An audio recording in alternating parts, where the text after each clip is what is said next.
हाँ, बिस्मिल्लाहिर्रहमानिर्रहीम।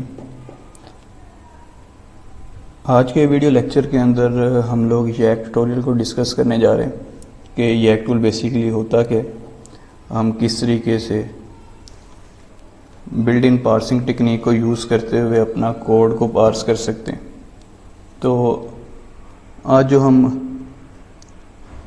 Content cover करने जा रहे हैं यैक टूल के थ्रू, सबसे पहले हम इंट्रोडक्शन देखेंगे यैक टूल होता क्या, किस पर्पज़ के लिए यूज़ करते हैं। देन और इसका सेटअप हम किस तरीके से डाउनलोड करके इंस्टॉल कर सकते हैं, और सेटअप की इंस्टॉलेशन करने के बाद हम किस तरीके से यैक के फॉर्मेट के अंदर अपना कोड लिख सकते हैं। उस कोड को राइट डाउन करने के बाद हम उसको किस तरीके से एग्जीक्यूट करेंगे, ये तमाम आज की ट्यूटोरियल के अंदर हम चीज़ें कवर करेंगे। सबसे पहले अगर यैक टूल की बात की जाए, which is stand for yet another compiler. ये बेसिकली एक पार्सिंग टूल है जो कि आपको बिल्ट इन या ऑटोमेटिक पार्सिंग फैसिलिटी प्रोवाइड करता है बाय यूजिंग LALR ग्रामर। ये LALR ग्रामर के स्ट्रक्चर को यूज़ करते हुए आपके गिवन प्रोग्राम जो कि आपने ऐसे इनपुट एज ए ग्रामर पास किया हुआ है, आपकी ग्रामर को पास करता है किसी भी सर्टेन इनपुट के अगेंस्ट। तो इस पर्पज़ के लिए हम ये बेसिकली टूल यूज़ करते हैं जो कि आपको पार्सिंग फैसिलिटी प्रोवाइड करता है।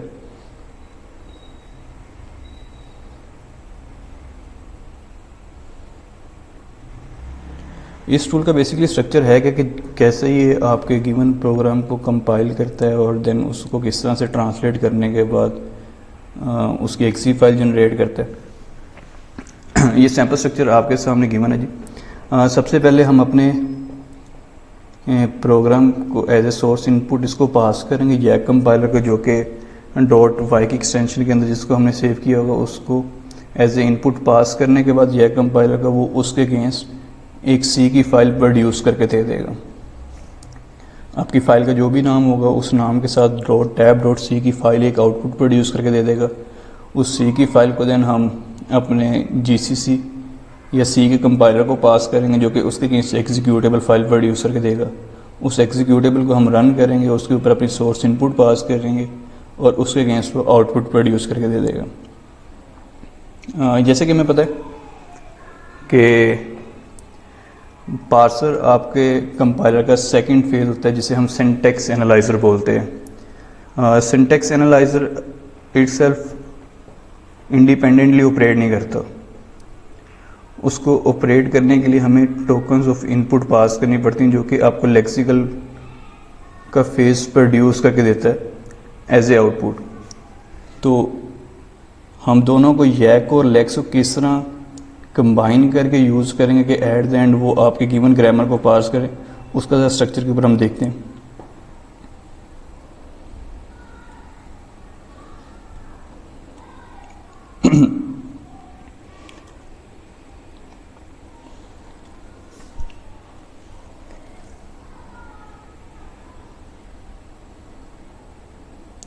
ये बेसिकली स्ट्रक्चर है जी हमारा कि जिसके थ्रू हम लेक्स की फ़ाइल को भी एज ए इनपुट यूज़ करेंगे, जिसके अंदर हमने रेगुलर एक्सप्रेशंस डिफ़ाइन की होंगी। हम जो भी अपने इनपुट लिखेंगे वो रेगुलर एक्सप्रेशन के थ्रू टोकनाइज होगी। टोकनाइज होने के बाद वो यैक के टूल को पास होंगे। देन यैक का टूल अपनी पार्सिंग को यूज़ करते हुए गिवन ग्रामर के थ्रू उन इनपुट स्ट्रिंग्स को पास करने की कोशिश करेगा।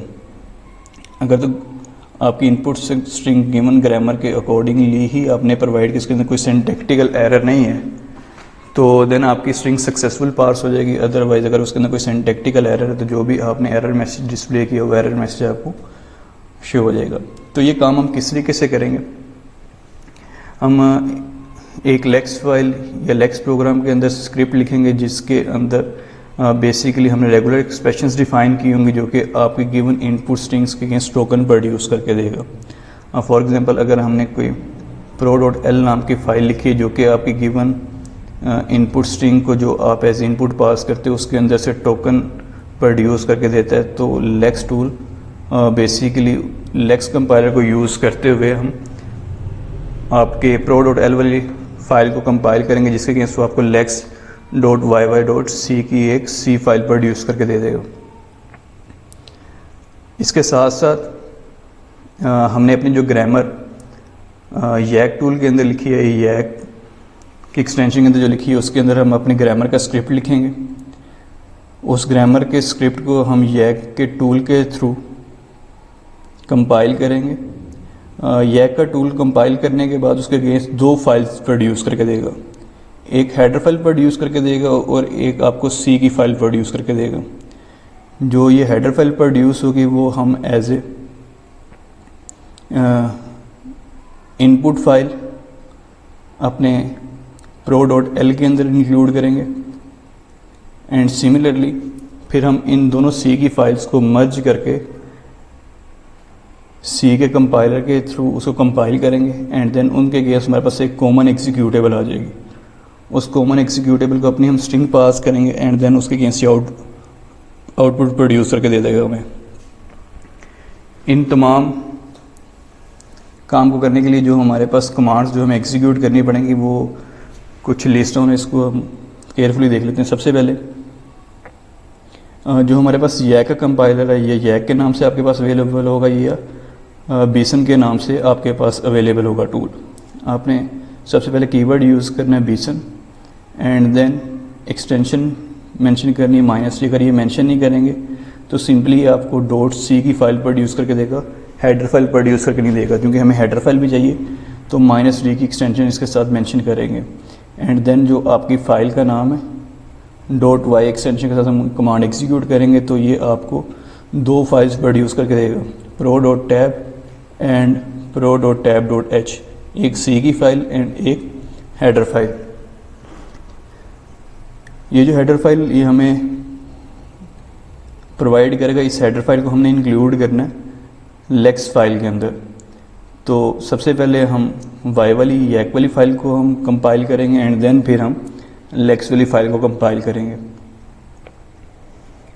लेक्स वाली फाइल को कंपाइल किस तरीके से करना है, अगर आपके पास लेक्स टूल है या फ्लेक्स टूल है तो उसके अगेंस्ट आपके पास फ्लेक्स का कीवर्ड आ जाएगा, देन आपकी फ़ाइल का नेम .lex.l एक्सटेंशन के साथ हम इसको कमांड को एग्जीक्यूट करेंगे तो ये आपको lex.yy.c की फाइल प्रोड्यूस करके दे देगा। उसके बाद हमने इन दोनों सी फाइल्स को इकट्ठा मर्ज करना है, तो इकट्ठा मर्ज करके हमने इनको कंपाइल करना है। तो हम थर्ड कमांड इनको मर्ज करके कंपाइलेशन करने की एग्जीक्यूट करेंगे। सबसे पहले कीवर्ड gcc आएगा, उसके बाद lex.yy.c and then space pro.tab.c। ये दोनों सी फाइल्स लिखने के बाद हम कमांड एग्जीक्यूट करेंगे। इसके एग्जीक्यूशन के रिज़ल्ट में ये हमें a.xg प्रोवाइड कर देगा।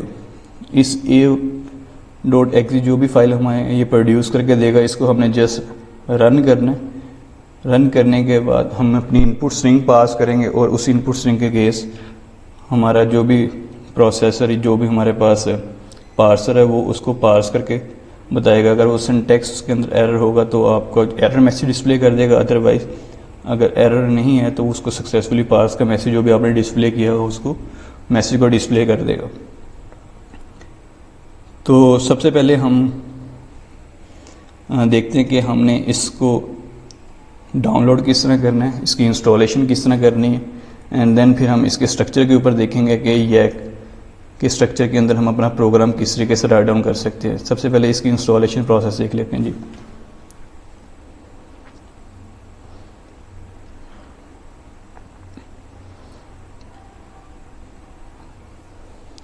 इंस्टॉलेशन के लिए जी GNU Win32 के पैकेजेस को आपने गूगल पे जाके सर्च करना है तो आपके पास फर्स्ट जो लिंक ओपन होगा उस फर्स्ट लिंक को ओपन कर लें तो ये पेज आपके पास आ जाएगा। इस पेज के ऊपर आपके पास यैक का पार्सर गिवन है जी, यैक का पार्सर आपने डाउनलोड करना है। यहाँ पे आपके पास बीसन के नाम से एक सेटअप होगा, इस सेटअप को आपने डाउनलोड कर लेना है। सिमिलरली इसके साथ साथ हमने लेक्सिकल एनालाइजर का सेटअप भी डाउनलोड करना है।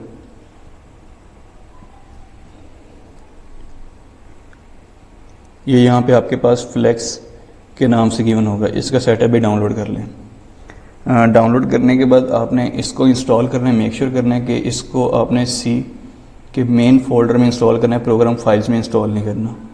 मैंने चूँकि इंस्टॉल किया हुआ है तो मैं आपको इसकी इंस्टॉलेशन दिखा देता हूँ कि इंस्टॉलेशन होने के बाद आपके पास इसका सेटअप कहाँ पे पड़ा होगा जी। यहाँ मेरे पास सी मेन में ही पड़ा हुआ है GNU Win 32 के नाम से। इसको अगर ओपन करते हैं, इसके बिन के फोल्डर में देखते हैं तो आपके पास फ्लैक्स और बेसन की एप्लीकेशन फाइल्स आ चुकी हैं इंस्टॉलेशन होने के बाद। जब आप इनको सक्सेसफुली इंस्टॉल कर लेंगे तो मेक श्योर करना है आपने कि इनके पाथ भी प्रॉपरली सेट होने चाहिए आपके इन्वायरमेंट पाथ के वेरिएबल के अंदर। आपने बिन तक का पाथ कॉपी करना है। कॉपी करने के बाद इसको इन्वायरमेंट वेरिएबल के अंदर आपने इसको अपडेट करना है, सिस्टम इन्वायरमेंट वेरिएबल के अंदर। इन्वायरमेंट वेरिएबल्स के ऊपर क्लिक करें, देन सिस्टम वेरिएबल्स की विंडो में आके पाथ के ऊपर क्लिक करें, एडिट करें। चूँकि मेरे पास पाथ ऑलरेडी ऐड है, अगर आपके पास ऐड नहीं है तो सिंपली आपने न्यू पाथ क्रिएट करना है। देन जो आपने वो फोल्डर कॉपी किया उसको पेस्ट करना है यहाँ पे। पेस्ट करने के बाद इसको ओके कर देना है, देन अगेन ओके करना है, फिर ओके प्रेस करना है, तो आपका ये पाथ अपडेट हो चुका होगा। इस तरीके से आपके पास YAG का कंपाइलर और लेक्स का कंपाइलर सक्सेसफुली इंस्टॉल हो चुका हुआ है।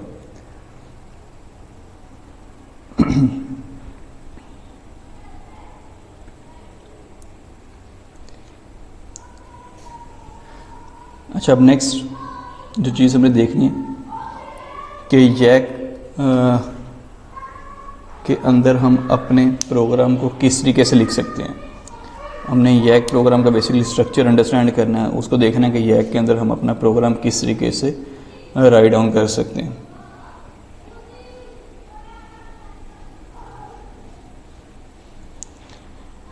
जिस तरह हमने इससे पहले फ्लेक्स या लेक्सिकल एनालाइज़र का पार्ट देखा था, उसके अंदर लेक्स टूल के अंदर हम लेक्सिकल स्पेसिफिकेशन किस तरीके से लिख सकते थे। सिमिलरली YAG के अंदर भी उसी तरीके से ही हम स्पेसिफिकेशन मेंशन करेंगे, जिसके 3 पार्ट्स हैं।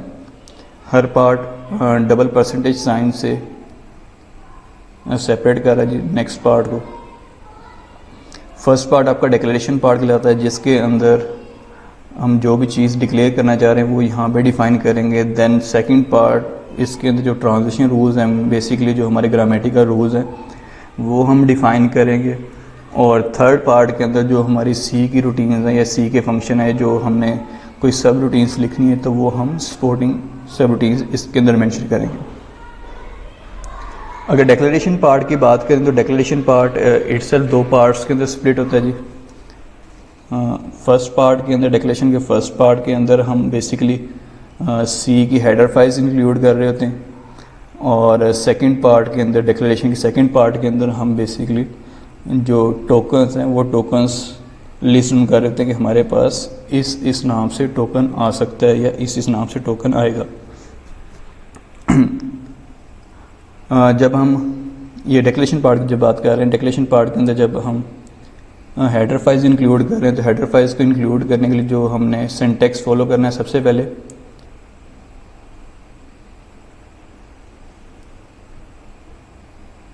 Percentage sign followed by opening parenthesis. Then उसके बाद हमने जो भी हेडर फाइल्स इंक्लूड करनी, हेडर फाइल्स इंक्लूड करेंगे। देन उसको क्लोज किस तरह करना है, percentage sign followed by closing curly parenthesis.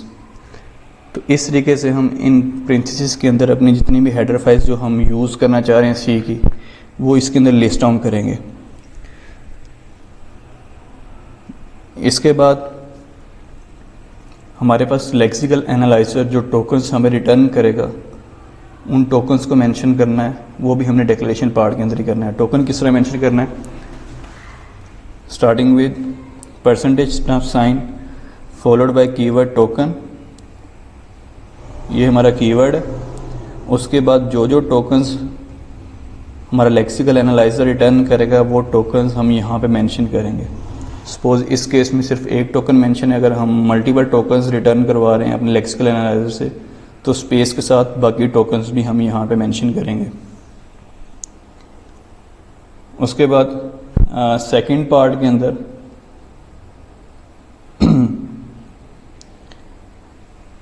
हम अपनी ग्रामर के रूल्स डिफाइन करेंगे कि suppose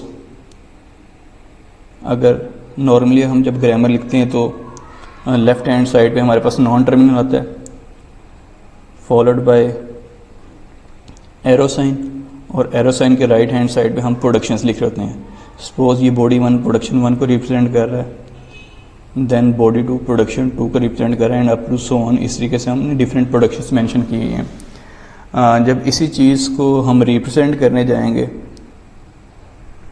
in a YAC programme तो इस चीज़ को हम किस तरीके से ट्रांसलेट करेंगे जी।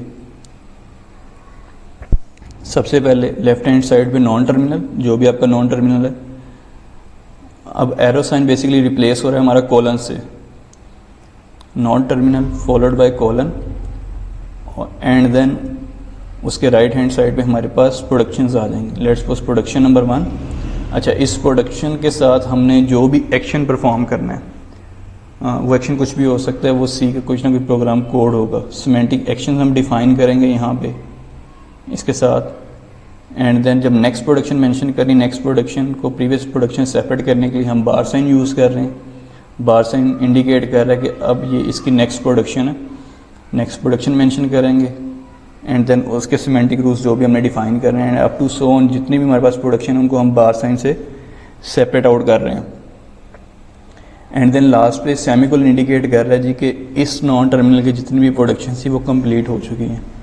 इसी तरीके से अगर हमने नेक्स्ट नॉन टर्मिनल को डिफाइन करना है तो फिर हम यही प्रोसीजर दोबारा रिपीट करेंगे नेक्स्ट नॉन टर्मिनल के लिए भी। तो ये बेसिकली स्ट्रक्चर था कि हम ग्रामेटिकल रूल किस तरीके से डिफाइन कर सकते हैं। उसके बाद थर्ड पे हमने सी के कुछ भी प्रोग्राम्स या सी के कोई भी फंक्शंस कॉल करने हैं तो वो हम थर्ड पार्ट के अंदर मेंशन करेंगे। एक ओवरऑल स्ट्रक्चर देख लेते हैं कि इसका प्रोग्राम लिखने के बाद दिखता कैसा है, हम किस तरीके से डिफाइन कर सकते हैं उन्हें।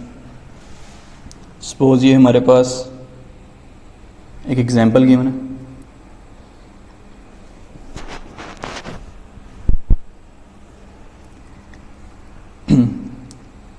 ये परसेंटेज साइन से पहले वाला जो भी पार्ट है ये डिक्लेरेशन पार्ट है। इस डिक्लेरेशन पार्ट के दो पोर्शन है। फर्स्ट पोर्शन जिसके अंदर हमने बेसिकली अपनी हेडर फाइल्स इंक्लूड की हैं, और सेकंड पोर्शन जिसके अंदर हमने अपने टोकन्स डिफाइन किए हैं।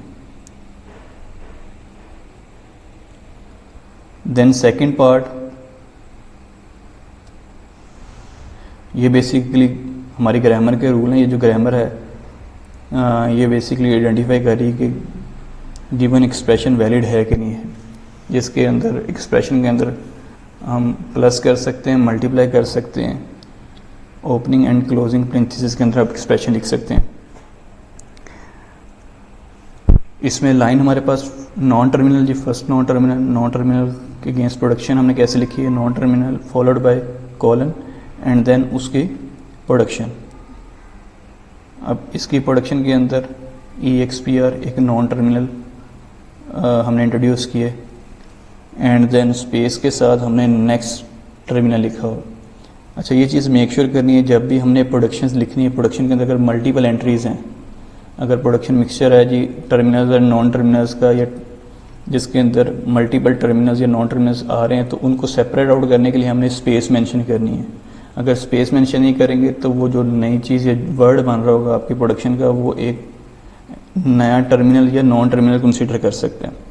तो इस चीज़ को आपने केयरफुली मेंशन करना है कि जब आपने प्रोडक्शन लिखना है तो हर प्रोडक्शन के हर एक सिंबल को सेपरेट आउट करने के लिए हम स्पेस यूज़ करेंगे। तो ये जी फर्स्ट हमने प्रोडक्शन लिखी, उसके साथ जो भी हम एक्शन परफॉर्म कर रहे हैं हमने एक्शन मेंशन कर दिए।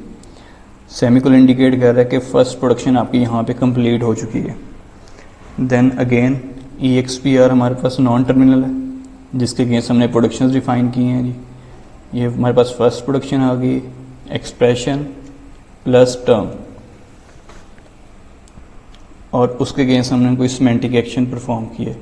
और इस एक्सप्रेशन की जो सेकंड प्रोडक्शन है उसको हमने बार साइन से सेपरेट किया है और इसकी सेकंड प्रोडक्शन टर्म है।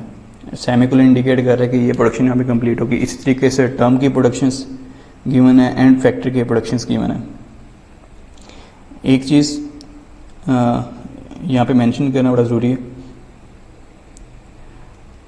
हमारे पास जितने भी टर्मिनल होंगे, अगर तो वो टर्मिनल सिंगल कैरेक्टर है तो सिंगल कैरेक्टर टर्मिनल को रिप्रेजेंट करने के लिए हम सिंगल कोटेशन यूज़ करेंगे। जैसे कि यहाँ पे हमारे पास \n एक टर्मिनल था, क्योंकि एक सिंगल कैरेक्टर टर्मिनल है तो इसको हमने रिप्रेजेंट करने के लिए सिंगल कोटेशन यूज़ की है। सिमिलरली यहाँ पे प्लस भी टर्मिनल है, सिंगल कैरेक्टर टर्मिनल है, तो इसके अगेंस्ट हमने सिंगल कोटेशन मार्क की है। इसी तरीके से मल्टीप्लाई, इसी तरीके से ओपनिंग एंड इसी तरीके से क्लोजिंग हमारे पास पैरेंथेसिस है। अगर तो हमारे पास टर्मिनल स्ट्रिंग की फॉर्म में है तो उसको टोकन के अंदर डिफाइन करना लाजमी है। जैसे कि हमारे पास डिजिट भी एक टर्मिनल है, तो अगर ये in the form of string है तो इसको एज ए टोकन डिक्लेयर करना लाजमी है। ये सिमेंटिक एक्शन क्या है जी, इसको हम बाद में देखेंगे जी। इस तरीके से हम अपना रेगुलर एक्सप्रेशन वाला पार्ट या ट्रांजिशन रूल्स डिफाइन कर सकते हैं अपने प्रोग्राम के अंदर।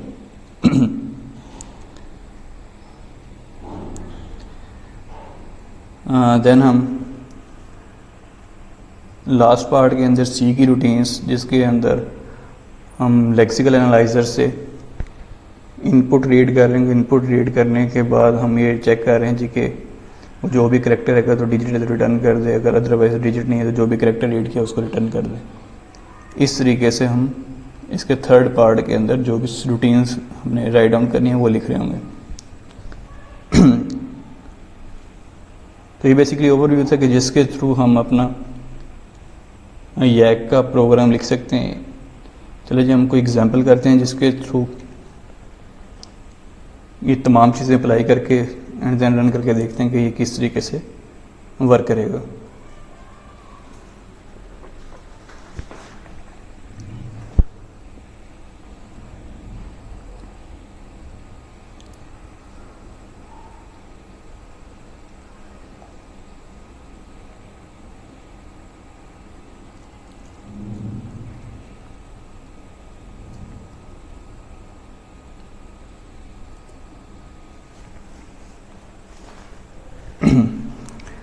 हमें दो फाइल्स क्रिएट करनी है, एक .y के नाम से और एक .l के नाम से। एक लेक्सिकल के लिए फाइल हमने स्क्रिप्ट लिखने है और एक यैक टूल के लिए स्क्रिप्ट लिखने है। हम नोटपैड फाइल क्रिएट कर रहे हैं जी।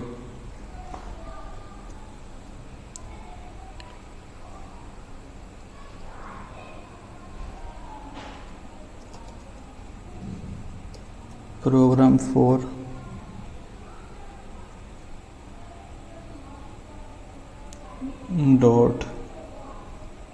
.y एक्सटेंशन मेक श्योर कर रही है कि ये यैक प्रोग्राम की स्क्रिप्ट होगी।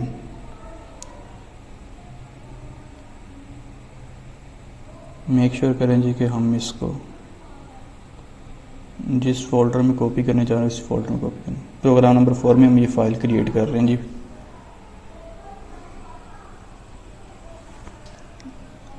अब इसका स्क्रिप्ट लिखते हैं जी। सिमिलरली हमने एक और फाइल क्रिएट करनी है।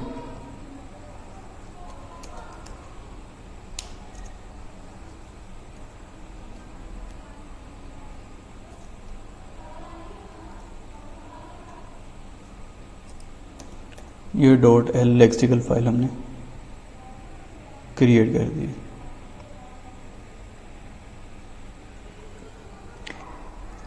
अच्छा जी, जो ग्रामर हम लेने जा रहे हैं, जिस ग्रामर के अगेंस्ट हम अपना पार्स लिखने जा रहे हैं, सपोज हमारी ग्रामर है जी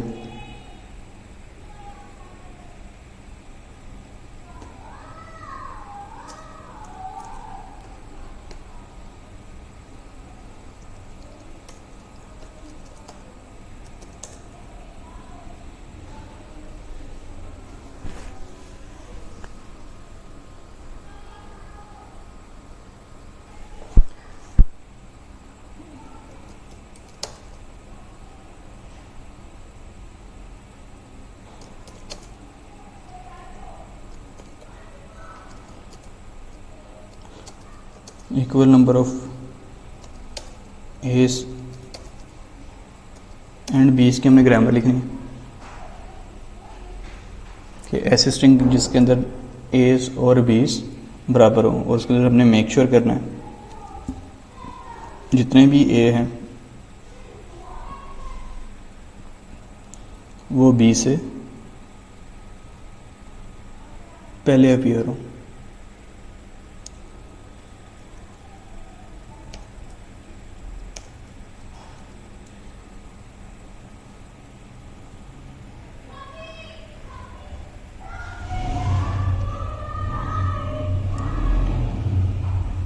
ये हमारे पास कंडीशन है A N B N.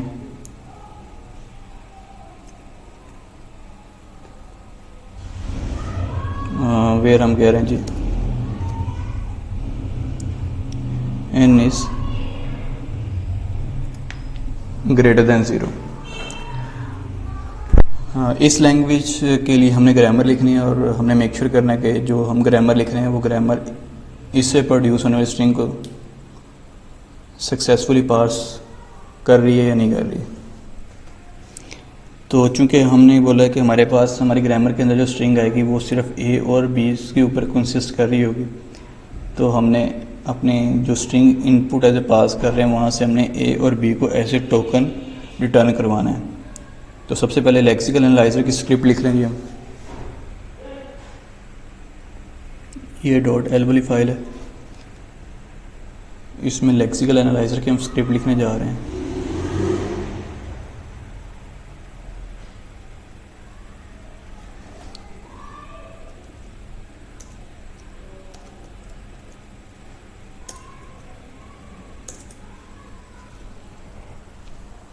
First part के अंदर हम हेडर फाइल्स इंक्लूड करते हैं।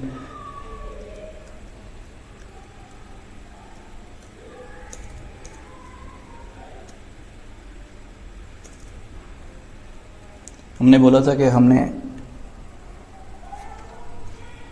यैक के थ्रू जब हम कंपाइल करें तो यैक जो हमें हेडर फाइल रिटर्न करेगा हमने वो हेडर फाइल इंक्लूड करनी है अपने लेक्स प्रोग्राम के अंदर।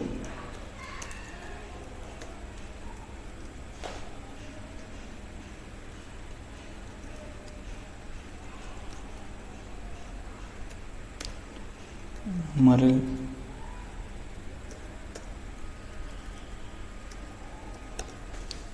वाई वाली फाइल का नाम प्रोग्राम 4 था, तो इस वजह से वो जो हेडर फाइल रिटर्न करेगा वो प्रोग्राम 4 के नाम से ही रिटर्न करेगा। हमने हेडर फाइल इंक्लूड कर दी। हेडर फाइल इंक्लूड करने के बाद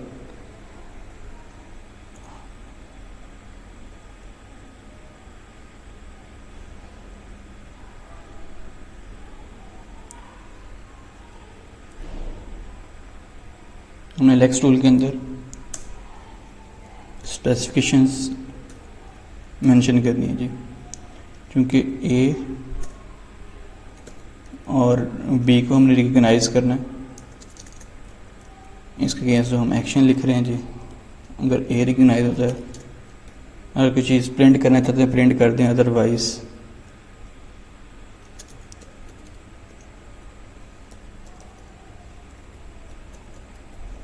सपोज मैं मैसेज प्रिंट कर रहा हूँ कि टोकन रिटर्न किया उसने टोकन ए,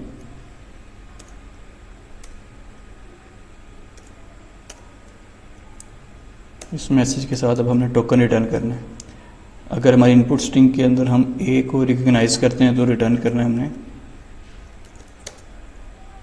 टोकन ए।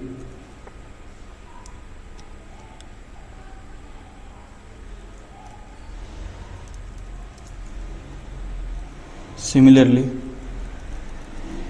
अगर हम अपनी इनपुट स्ट्रिंग में से बी रीड करते हैं तो हमने टोकन रिटर्न करना है ऐसे भी।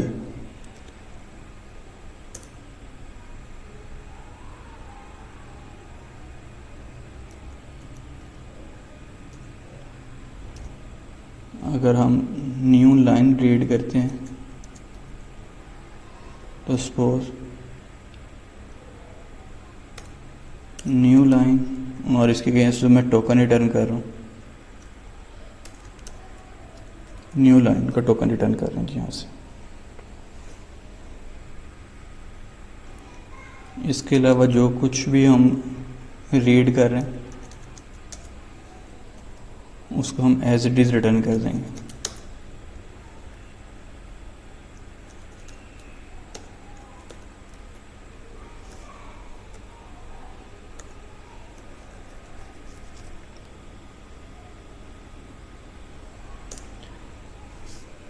ये हमारा सेकंड पार्ट कंप्लीट हो चुका है जी, जिसके अंदर हमने रेगुलर एक्सप्रेशन के रूल्स डिफाइन कर दिए, जो कि हमारे इनपुट स्ट्रिंग में से ए और बी के टोकन्स प्रोड्यूस करके देगा। अगर न्यू लाइन आ रहा है तो न्यू लाइन का भी टोकन रिटर्न करेगा।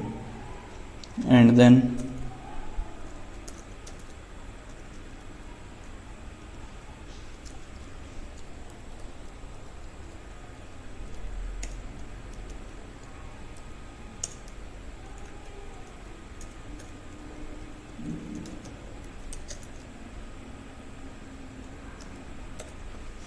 रैप का फंक्शन लिखना जो कि सिंपली कोई वैल्यू रिटर्न कर रहा है, हमने वैल्यू रिटर्न करवा दी।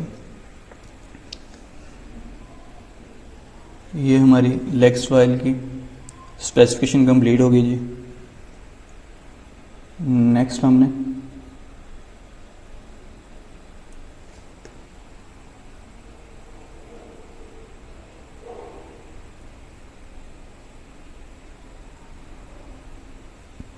YAG फाइल की स्पेसिफिकेशंस लिखनी है,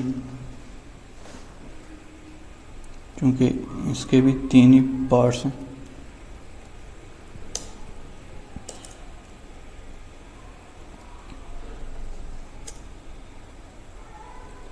इसके फर्स्ट पार्ट के अंदर जो हमने लाइब्रेरीज इंक्लूड करनी है वो लाइब्रेरीज इंक्लूड करेंगे।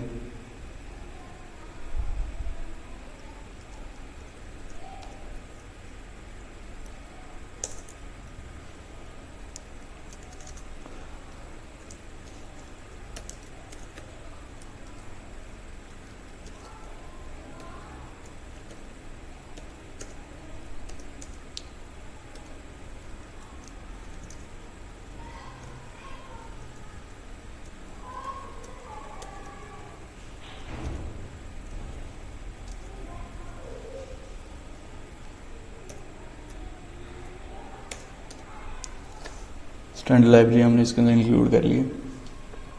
इस वजह से इंक्लूड किया क्योंकि मैंने प्रिंट के फंक्शन और एक दो और फंक्शन यूज़ कर रहे हैं सी के, जो कि लाइब्रेरीज के अंदर पड़े, इस वजह से मैंने उनको इंक्लूड कर लिया। सेकंड पार्ट के अंदर, डिक्लेरेशन के सेकंड पार्ट के अंदर हमने टोकन्स डिफाइन करने हैं। हमारे पास टोकन कौन कौन से आएंगे जी? मैं बोला कि टोकन ए में मिलेगा, बी के नाम से टोकन हम रिसीव करेंगे और न्यू लाइन का हम एक टोकन रिसीव करेंगे। ये 3 टोकन्स लेक्सिकल एनालाइजर हमें रिटर्न करेगा। इसके बाद हमने ग्रामर के रूल लिखने हैं कि जिसके थ्रू हम मेक श्योर कर सकेंगे कि इक्वल नंबर ऑफ एस और इक्वल नंबर ऑफ बीस ही एक्सेप्ट हों।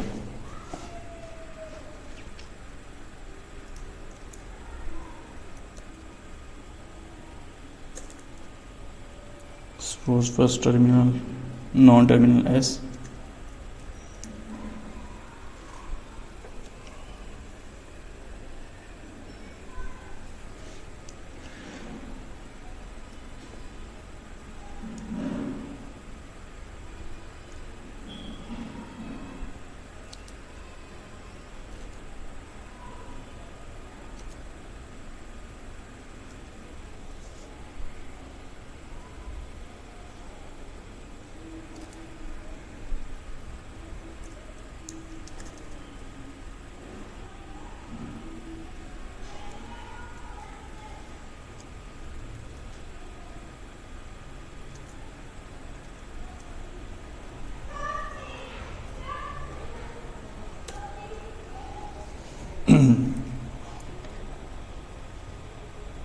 अच्छा, ये ग्रामेटिकल रूल्स के थ्रू हम equal number of A's and equal number of B's produce करवा सकते हैं, जिसके अंदर एज हमेशा पहले अपीयर होंगे बी से।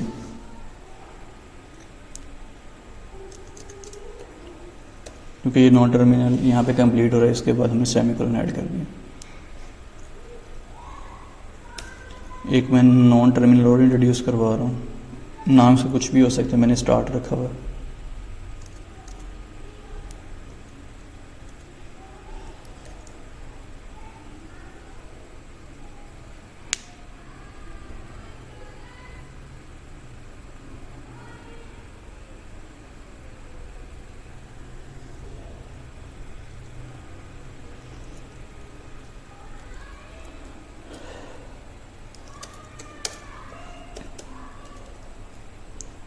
अगर पार्सिंग होने के बाद, क्योंकि बॉटम अप पार्सिंग टेक्निक है, अगर हम स्टार्ट तक पहुंच जाते हैं या कि स्टार्टिंग नॉन टर्मिनल पे पहुंच जाते हैं, तो इसका मतलब है कि हमारी स्ट्रिंग सक्सेसफुली पार्स हो गई।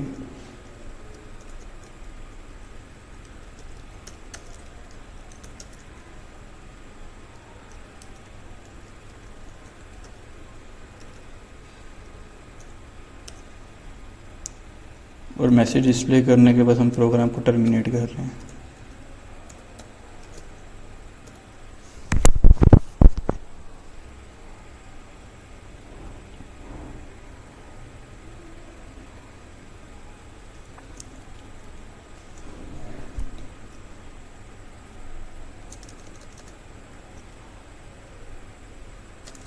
ये सिर्फ मैसेज में जो डिस्प्ले करवा रहा हूँ ताकि आपको आइडिया आ जाए कि हर दफ़ा हर स्टेप के अंदर ये कौन सी प्रोडक्शन पिक कर रहा था, ताकि हमें पार्सिंग का आइडिया आ जाए कि कौन कौन सी प्रोडक्शन के थ्रू इसने स्ट्रिंग को पार्स किए।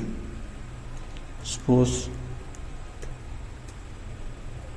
अगर एस की फर्स्ट प्रोडक्शन पिक करता है तो हम ये जो रूल फायर हो रहा है उसको प्रिंट कर रहे हैं जी, ए एस बी वाला, ताकि हमें आइडिया हो जाए कि ये वाला रूल फायर हुआ।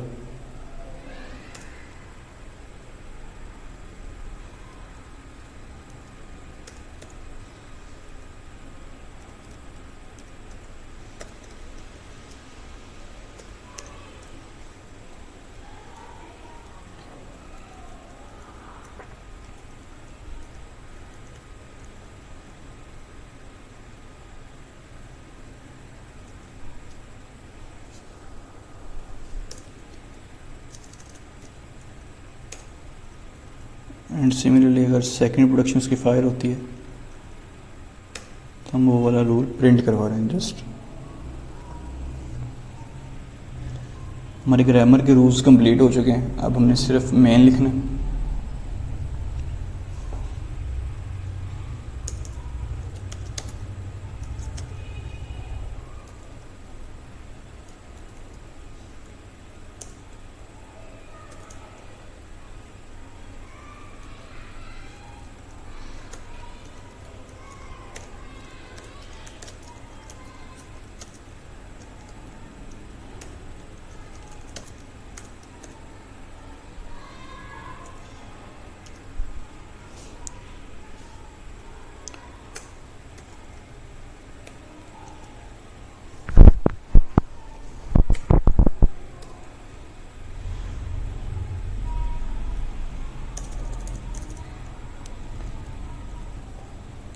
इसके बाद हम पार्सर को कॉल करेंगे वाई वाई पार्स के नाम से।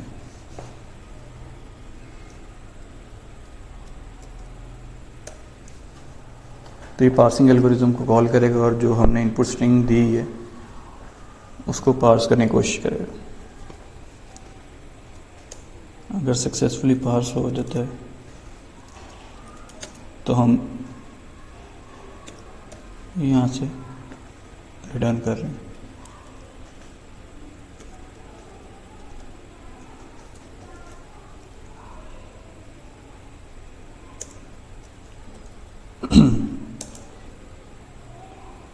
अगर पार्सिंग के दौरान कोई एरर आता है तो ये फंक्शन इन्वोक होगा जी। इसमें जो मैसेज हम प्रिंट करना चाह रहे हैं वो मैसेज डिस्प्ले करवा दें।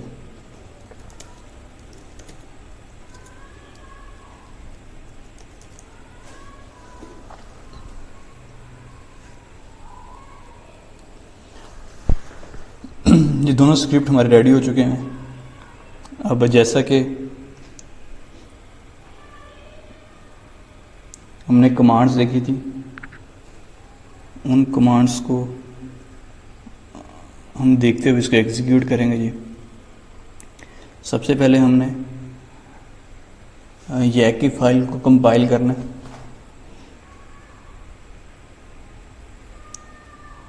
CMD ओपन करें अपने, जिस पाथ पे हमारा फोल्डर पड़ा हुआ है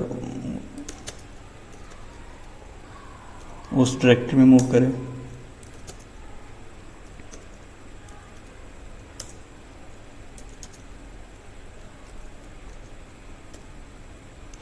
ये प्रोग्राम 4 के फोल्डर में आ चुके हैं।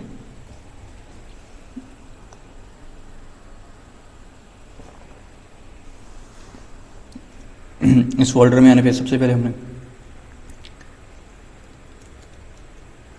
ये एक्चुअली फाइल कंपाइल करनी है विद द कमांड बीसन। देन हमारी जो फाइल का नाम था program4.y। अगर तो कोई इसके अंदर एरर नहीं है, क्योंकि हमने एक्सटेंशन में मेंशन करनी है, -d एक्सटेंशन मेंशन करनी है। अगर एरर नहीं है तो ये सक्सेसफुली कंपाइल हो जाएगी। एरर नहीं तो ये सक्सेसफुली कंपाइल होगी। अब इसके केस हमने बोला था इसके कंपाइलेशन के रिजल्ट में हमें ये दो फाइल्स प्रोड्यूस करके देगा, एक सी की फाइल और एक है हेडर फाइल। ये हमें दो फाइल उसने प्रोड्यूस करके दे दी है, एक सी की फाइल और एक हेडर फाइल। अब नेक्स्ट कमांड को देखते हैं। नेक्स्ट कमांड कौन सी थी? हमने अब लेक्स फाइल को कंपाइल करना है।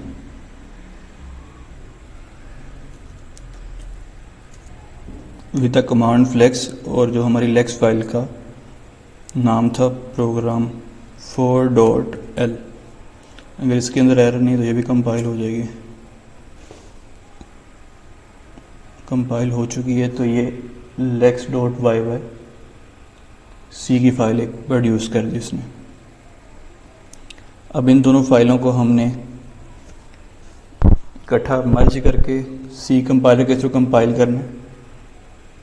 उसकी कमांड देखें जी, जीसीसी सबसे पहले हम लेक्स की फाइल मेंशन करेंगे, देन यह की फाइल मेंशन करेंगे। GCC lex.yy.c and second file किसकी थी जी? यह की, जो कि program4.tab.c के नाम से हम रिसीव हुई थी।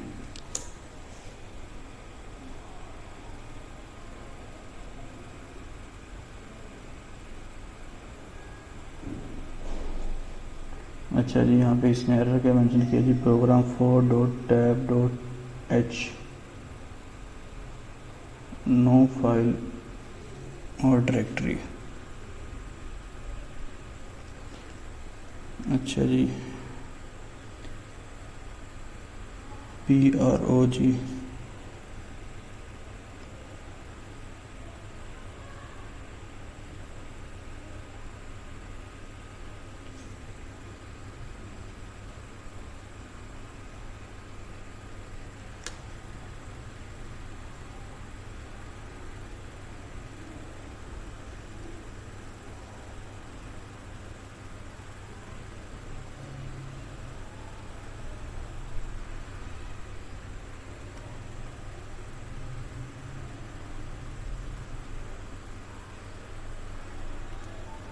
program4.tab.h जो हेडर फाइल हमने इंक्लूड की थी एल के अंदर, उसमें वो एरर दे रहा है।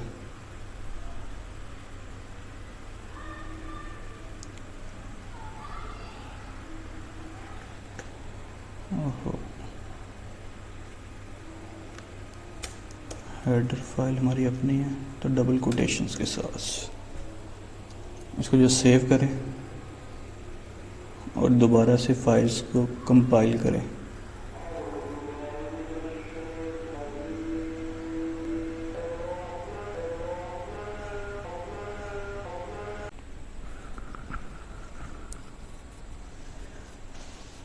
अच्छा जी, जो हमें एरर आया था हेडर फाइल का, वो बेसिकली यहाँ पे हमने इस फाइल को एंगुलर ब्रेसिस के अंदर मेंशन किया था, उसको डबल कोटेशन के अंदर मार्क करके सेव कर दिया। अब दोबारा चला कर देखते हैं जी।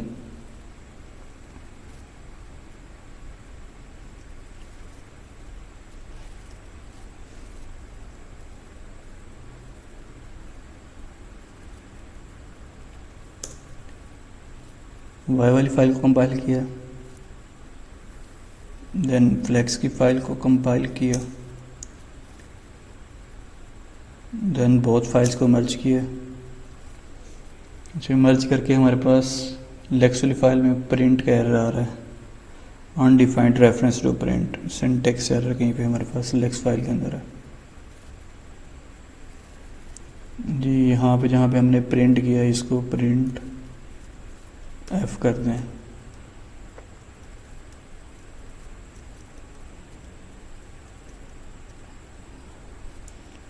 न्यू लाइन को हमने रिकग्नाइज करना है एज रेगुलर लैंग्वेज, तो \n से करेक्टर रिकग्नाइज हो जाएगा ये वाला।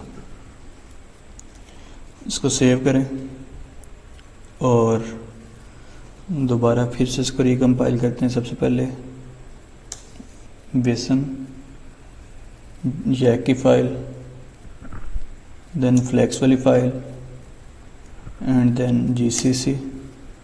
अब सक्सेसफुली कंपाइल हो गया। अब इसने हमें एग्जीक्यूटेबल प्रोवाइड कर दिए जी। चेक करते हैं, हमारे पास प्रोग्राम नंबर 4 वाले फोल्डर में एग्जीक्यूटेबल आ चुकी है जी। इस एग्जीक्यूटेबल को अब हमने रन करना है।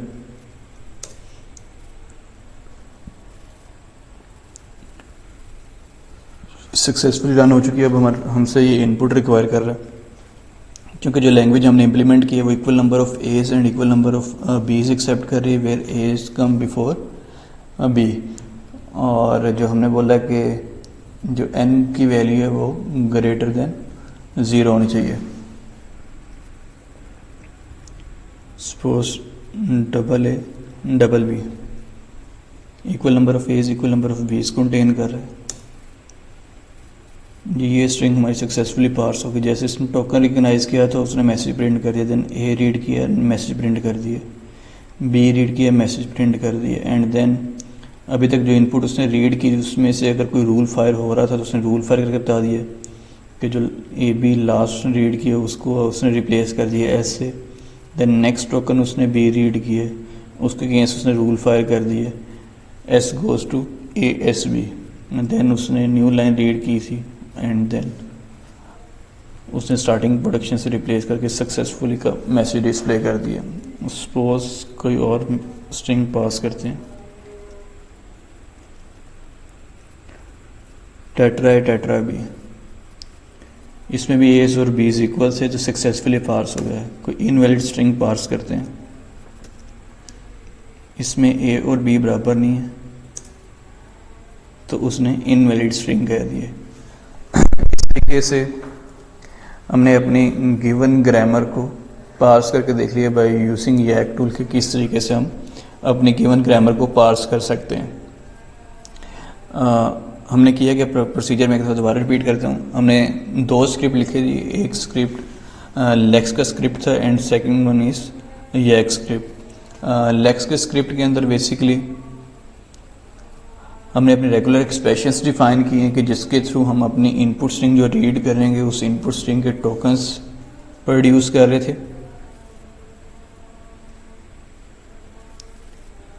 इस पार्ट के थ्रू हम अपनी इनपुट स्ट्रिंग को रीड करने के बाद उसको टोकनाइज कर रहे थे। वो जो भी टोकन्स हमें आइडेंटिफाई हो रहे थे वो टोकन्स हम रिटर्न कर रहे थे।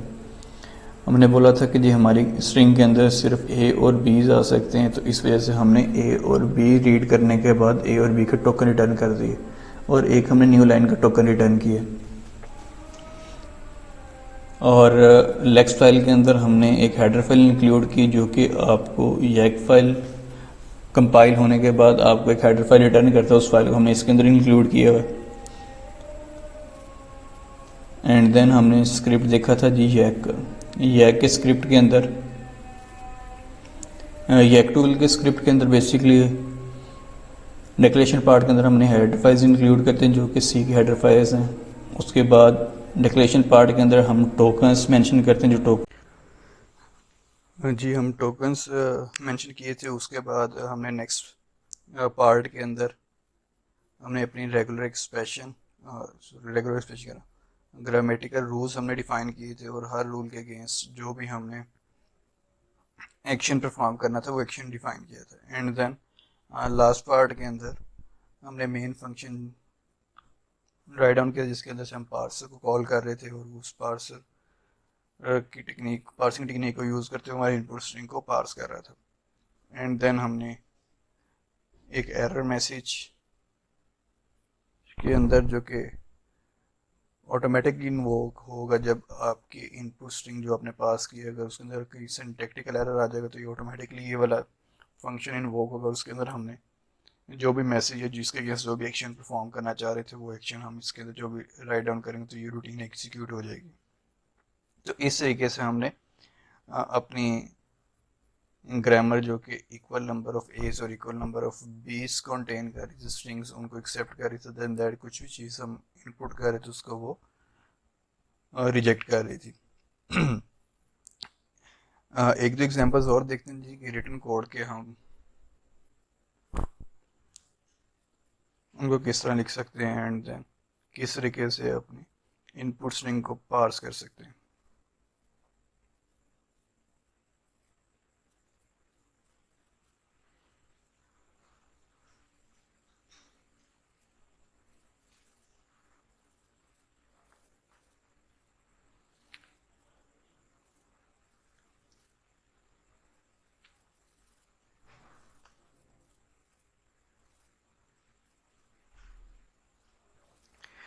अच्छा जी, ये एग्जांपल बेसिकली जो हमने लास्ट लेक्चर के अंदर LR1 पार्सर देखा था उसके अंदर हमने मैनुअली परफॉर्म की थी। LR1 के अंदर LALR के अंदर ये वाली ग्रामर थी, S goes to double C, then C goes to terminal C, non terminal C and terminal D। ये हमारी ग्रामर थी, इसके रूल्स को हमने कुछ इस तरीके से मेंशन कर दिए। S goes to double C and C goes to terminal C, non terminal C and D। और इसके ऊपर एक ऑगमेंटेड ग्रामर की प्रोडक्शन ऐड कर दी है स्टार्ट के नाम से नॉन टर्मिनल इंट्रोड्यूस करके। सिमिलरली इसके अंदर हमारे पास जो टोकन गिवन है, C as a token behave कर रहा है, D as a token behave कर रहा है और new line as a token behave कर रही है। इसके अगेंस्ट जो हमने स्क्रिप्ट लिखी है जी लेक्सिकल एनालाइजर की, उसको भी देख लेते हैं। हमें पता है कि हमारे इनपुट स्ट्रिंग के अंदर करेक्टर सी और डी आ सकता है जिसको हमने टोकनाइज करवाना है। अगर सी रीड हो रहा है तो मैं रिटर्न कर रहा हूँ सी एज ए टोकन, अगर डी आ रहा है तो मैं रिटर्न कर रहा हूँ डी एज ए टोकन। इसमें एक चीज़ नोट करें, क्योंकि सी और डी हमारे पास यहाँ पे टर्मिनल थे, हमने बोला था कि सिंगल करेक्टर टर्मिनल अगर होगा तो उसे हम सिंगल कोटेशन में मार्क करेंगे।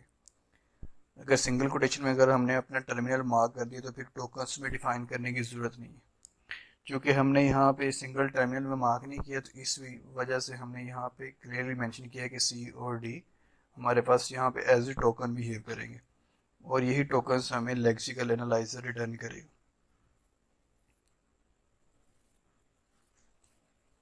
यही टोकन हमें लेक्सिकल एनालाइजर रेगुलर एक्सप्रेशन से मैच करने के बाद रिटर्न करेगा। इस एग्जांपल को भी चला के देखते हैं जी।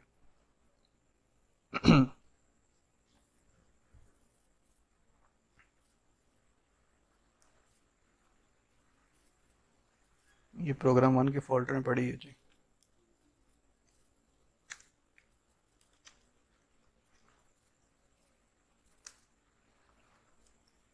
फाइल का नाम चेक कर लें, प्रो के नाम से दोनों फाइल्स हैं, वाई और एल वाली।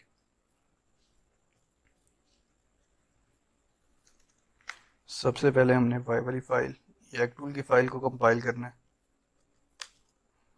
बेसन प्रो डॉट वाई।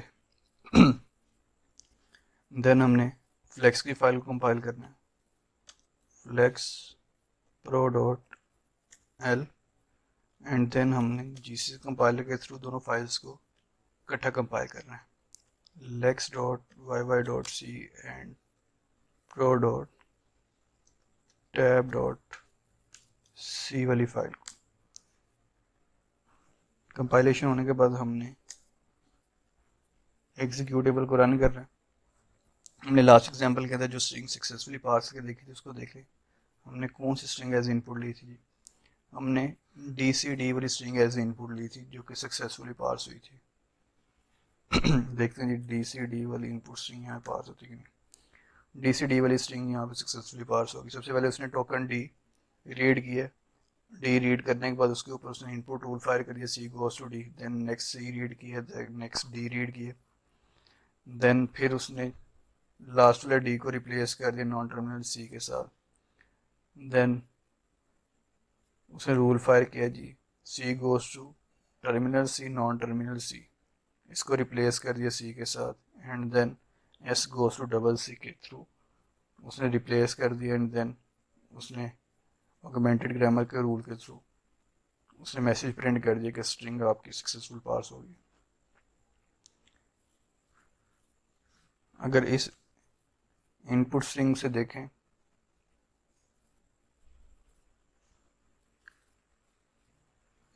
क्या single D as a input pass हो सकता है? Single D as a input pass नहीं हो सकता, इस वजह से उसने इनवैलिड स्ट्रिंग बोल दिया।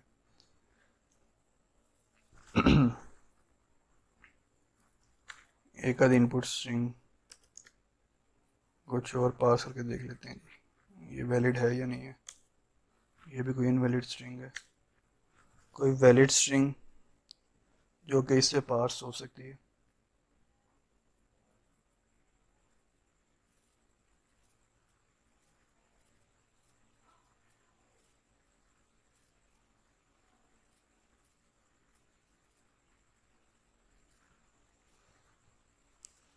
Double C double D I think parse हो जाएगी इससे। डबल सी डबल डी वाली स्ट्रिंग पार्स होगी इससे। तो इस तरीके से हमने इस एग्जांपल के थ्रू जो हमने लास्ट लेक्चर के अंदर एग्जांपल की थी उसको parsing technique, automatic parsing technique को यूज़ करते हुए पार्स करके देख लिया। एक और एग्जांपल जो कि अरिथमेटिक एक्सप्रेशन की, जिसके अंदर कुछ नई चीज़ें हम एक्सप्लोर करके देखेंगे।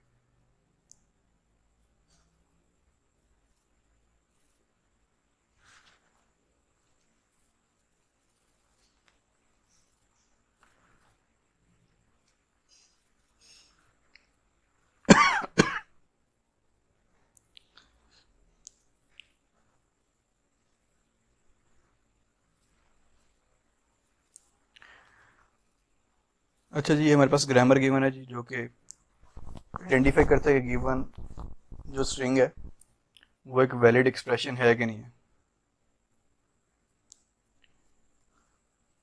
गिवन स्ट्रिंग के वैलिड एक्सप्रेशन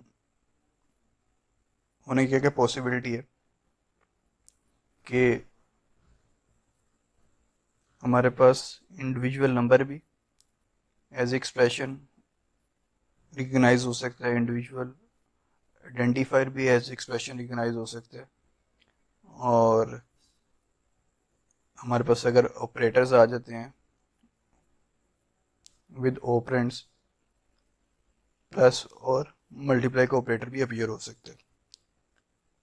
तो ये हमारी बेसिकली अरिथमेटिक एक्सप्रेशन के कुछ हमने रूल्स डिफाइन किए, जिसके अंदर चंद ऑपरेटर प्लस और मल्टीप्लाई यूज़ किए हुए। अच्छा, एक चीज़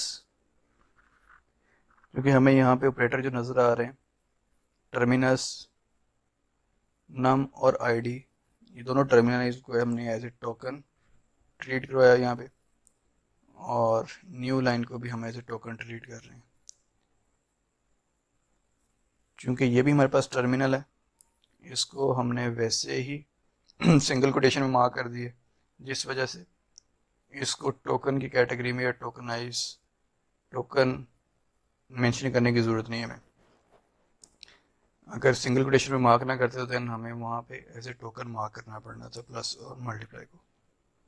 नॉर्मली हम ऑपरेटर्स को सिंगल कोटेशन में मार्क करते हैं, उसे एज ए टोकन ट्रीट या token define as it is नहीं करते। अच्छा, यहाँ पे एक चीज़ आपको टोकन के नीचे नज़र आ रही होगी, लेफ्ट के नाम से। सपोज मैं थोड़ी देर के लिए इसको यहाँ से कट कर रहा हूँ कोड में से, और देखते हैं कि अगर इस चीज़ को यहाँ पे मेंशन नहीं करते तो क्या इशू आएगा। बाकी कोड वैसा ही जैसा हमने प्रीवियस एग्जांपल्स में देखा था, और इसके अगेंस्ट की लेक्सिकल फाइल देख लीजिए।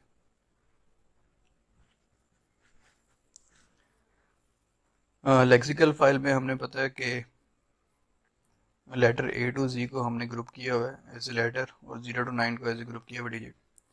हमारे पास अगर कोई सिंगल लेटर ए टू जी में से कोई चीज़ अपीयर होती है तो उसे हम as a I D recognize कर रहे हैं, टोकन। और अगर हमारे पास 0 to 9 कोई डिजिट आ रहा है तो उसे हम ऐसे नंबर रिटर्न कर रहे हैं। इसका मतलब हमारे पास सिंगल करेक्टर आईडी आ सकता है और सिंगल करेक्टर ही नंबर आ सकते हैं। प्लस और मल्टीप्लाई को हम एज ए प्लस और मल्टीप्लाई टोकन रिटर्न कर रहे हैं, अगर हम इसको ना भी रिटर्न करें तो कोई इशू नहीं है। और बैकस्लैश एन को हम ऐसे न्यू लाइन टोकन रिटर्न कर रहे हैं। अगर प्लस रीड होता है तो उसके अगेंस्ट प्लस का मैसेज हम प्रिंट कर रहे हैं। मल्टीप्लाई रीड होता है स्ट्रिंग मैसेज, हम मल्टीप्लाई का मैसेज प्रिंट कर रहे हैं।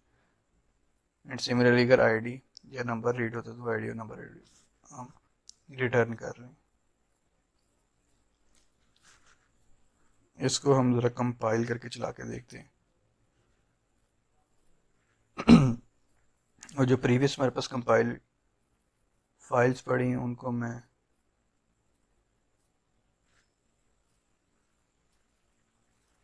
यहाँ से रिमूव कर रहा हूँ।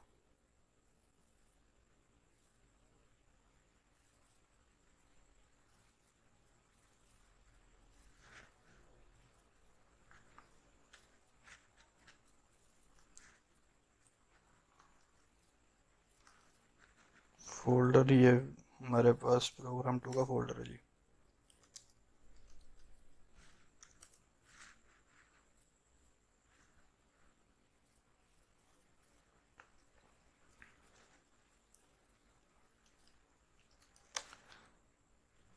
फाइल का नाम pro1।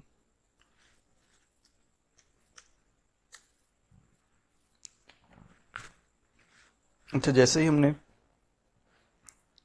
इस फाइल को कंपाइल किया है, उसने बोला जी कि जो आपकी ग्रामर है वो एम्बिगुअस है, और एम्बिगुअस ग्रामर है, इसमें 4 जगह पे शिफ्ट रिड्यूस कॉन्फ्लिक्ट राइज हो सकता है।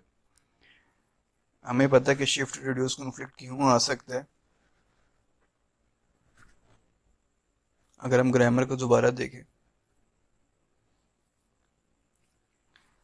तो इस ग्रामर के अंदर एसोसिएटिविटी मैटर करती है। चूंकि एक्सप्रेशन की बात करें हम, अरिथमेटिक एक्सप्रेशन की, तो किस ऑपरेटर को पहले रिजॉल्व करना है ये चीज़ मैटर करती है। अगर हम एक्चुअल में देखें तो उस चीज़ को रिजॉल्व करने के लिए हमें यहाँ पे इसकी एसोसिएटिविटी डिफाइन करनी पड़ेगी अपने ऑपरेटर्स की। तो इस वजह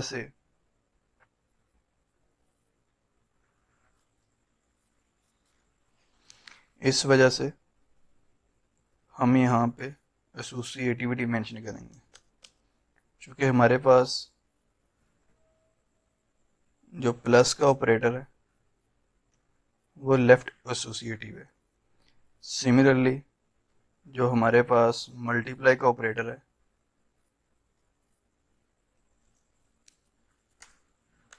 वो भी लेफ्ट एसोसिएटिव है। तो इस वजह से हमने यहाँ पे परसेंटेज लेफ्ट का कीवर्ड यूज़ किया। अब देखते हैं इसको दोबारा कंपाइल करके। जब दोबारा कंपाइल किया, अब इसने कॉन्फ्लिक्ट्स अराइज नहीं किए। इसका मतलब है कि अब अगर हमने एसोसिएटिविटी अगर उसके अंदर मेंशन कर देंगे तो कॉन्फ्लिक्ट अराइज नहीं होगा इस सर्टेन ग्रामर के अंदर। नेक्स्ट हमने फ्लेक्स की फाइल को कंपाइल करना है। Flex pro1 dot L, then GCC को कंपाइल करना है। GCC lex dot yy dot C and pro1 dot tab dot C. अच्छा जी, हमारे पास pro1 dot tab dot h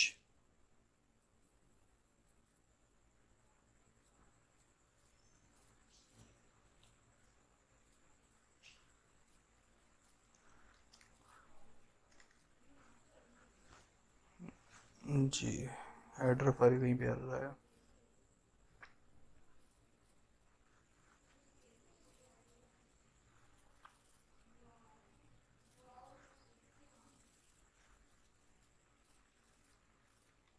tab dot h include हुई जी।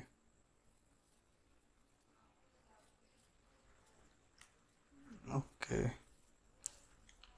हमने जब कंपाइल किया डॉट डी की एक्सटेंशन मार्क नहीं की, इस वजह से हेडर फाइल नहीं प्रोड्यूस हुई। Bison minus D pro1 dot Y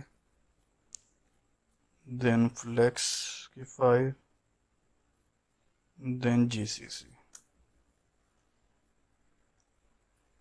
warnings को आप इग्नोर कर दें और देखिए यहाँ पे एक्सी फाइल आ चुकी है, एक्सी फाइल आ चुकी है। वार्निंग्स को हम इग्नोर कर रहे हैं, एक्सी फाइल को हम रन कर रहे हैं।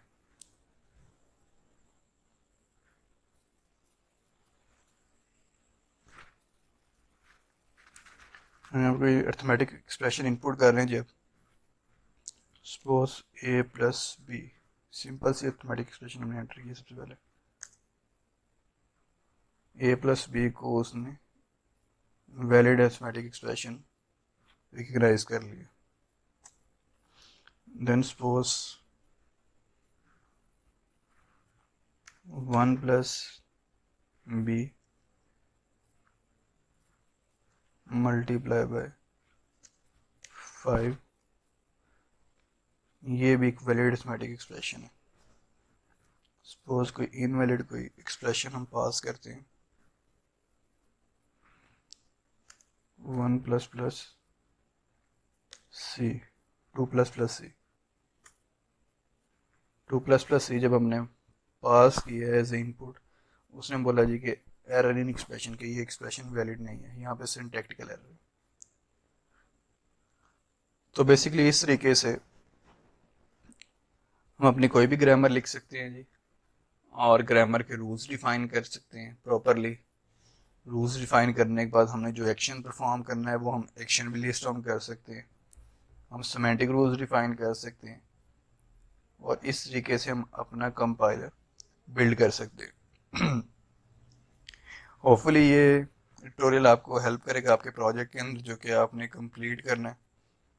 तो इसको देखते हुए आप अपने प्रोजेक्ट को इनिशिएट कर सकते हैं कि किस तरीके से हम जैक टूल और लेक्स टूल को यूज़ करते हुए हम अपना लेक्सिकल एनालाइजर और अपना पार्सर लिख सकते हैं। अब तक के लिए इतना ही। इंशाल्लाह नेक्स्ट लेक्चर में हम सिमेंटिक एनालाइजर और उसके अलावा